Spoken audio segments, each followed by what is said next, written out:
Hello everyone, my name is Lorenzo Neal, and today I'm going to be covering our work from our paper, Who Comes Up With This Stuff? Interviews with Security Advice Authors. There is an overwhelming amount of security advice that covers numerous security topics, and the goal of such advice is to educate end users to practice secure behaviors.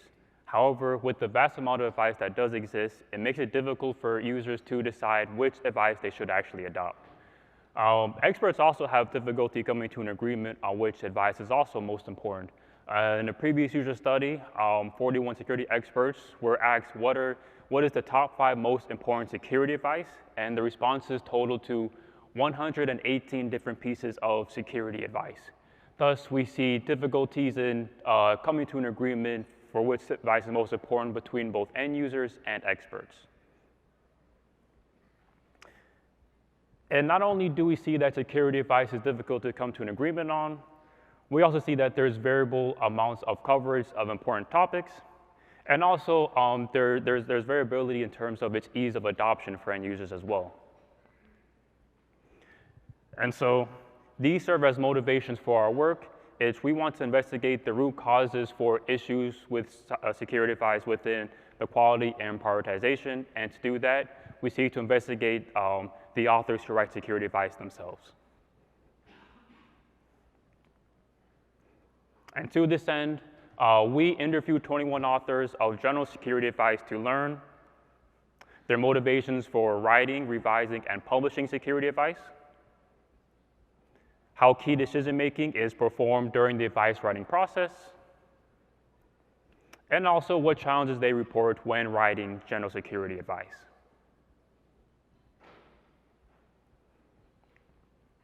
In order to find participants of a narrow and such a specific population of interest, we used multiple mediums of communication. First, we directly reached out to advice writers we personally knew. We also promoted our study on social media, such as LinkedIn and Twitter. We also used the popular freelancing website known as Upwork, and we also emailed public universities as well for their security advice writers for their community. Once we found a potential participant, we then sent them a screening survey which described our research and acted as a qualifier to participate in our research. We were focusing on people who held professional experience writing general security advice, and participants assumed that their advice was intended for the general public or users with a general public level knowledge of security. Once we confirmed the potential participant for our study, we then scheduled a remote Zoom interview sessions to perform the interviews.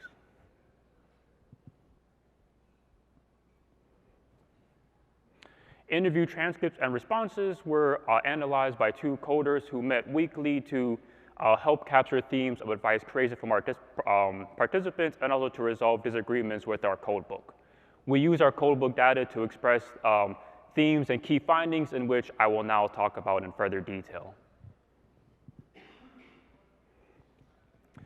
And so one of the key takeaways we found when we interviewed authors of security advice were that many of them followed a common 4 model-step process for writing security advice. First, the first step typically was gathering information for the advice, and then they would draft the advice based on that gathered information, and then that information will be sent for senior review and then ultimately published for advice. At each step, there's also options to iterate the advice, gather more information, or also collaborate with internal department members as well. And then towards the end, we noticed that participants either prioritize content or revise content in order to reflect upcoming security event, whether that was a trend or incident, in which I will discuss in the next key takeaway. And so the biggest motivation we found in our study from advice writers when it came to prioritizing or revising advice content was to focus on novel security threats or trends. And the participant quote below describes an example of how a university may have been victim to a ransomware attack, and so typically the university would then request the advice writers to cover the advice for their community to handle the ransomware attack. And so such incidents like this, they experience variable amounts of attention over time, which may also indicate that the advice that is written to cover it also undergoes cycles of prioritization or fluctuation.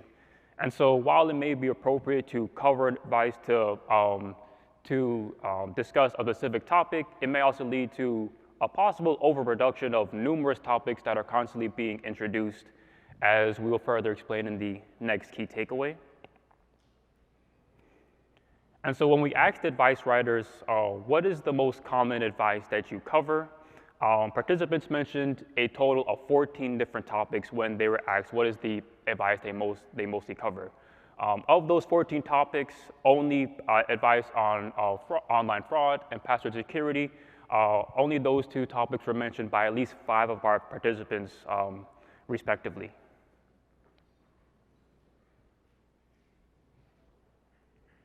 On the other hand, when we ask participants, is there any advice that you intentionally do not cover or less likely cover, we didn't receive a significant response. Advice writers rarely deprioritized advice or focused on not covering a specific advice. A couple of the reasons that they did mention was not covering impractical or obsolete advice, but for the majority, this was not the case. And we believe this helps adds context as to why there's a lack of consensus on which advice should be prioritized, especially with general users. Specifically, we believe a reluctance to actively curate or deprioritize advice while constantly writing numerous topics on upcoming events partially explains why end users have a hard time filtering through so much of the advice that exists and deciding which advice they should adopt.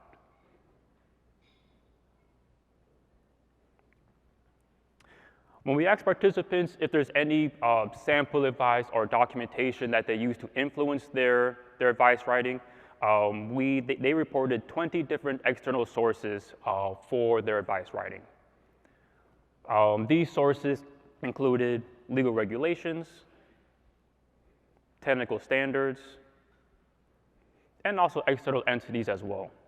However, of these 20 different external sources, only 4 of them were mentioned by at least 7 participants or a third of our participants as well. And so similar to challenges we see in prioritizing security advice, we also see that there's a lot of sources that participants mentioned they use. However, there's little consistency between authors as the specific types of sources they use when writing security advice.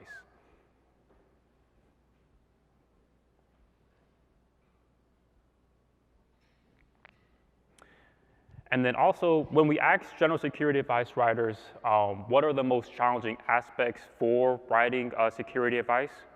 The most common challenge they reported was defining the scope of their advice for their audience, specifically identifying which necessary topics are needed to address their audience, which may consist of a large, technically broad audience who may lack fundamental security knowledge.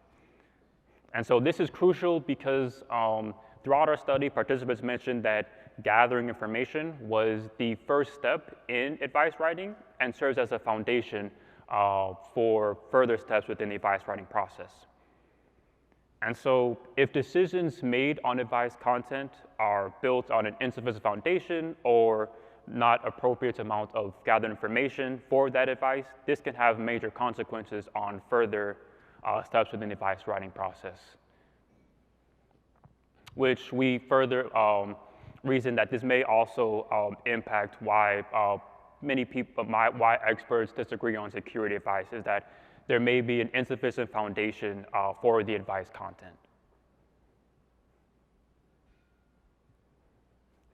And so given our key takeaways, we provide three recommendations for general security advising. First, we recommend to develop the domain of general security advising more.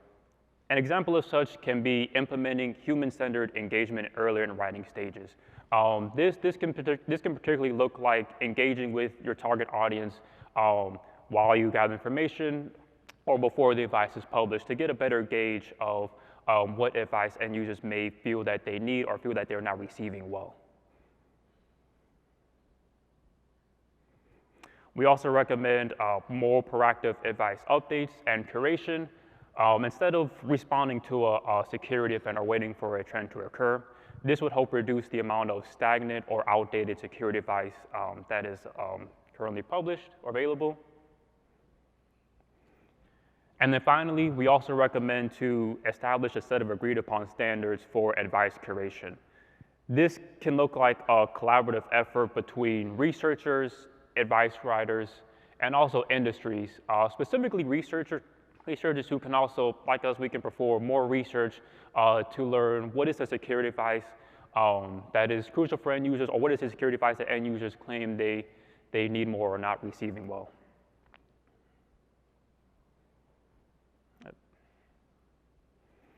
And so in conclusion, we interviewed 21 authors of general security advice to learn the processes, key decision-making, and challenges that they face when writing general security advice.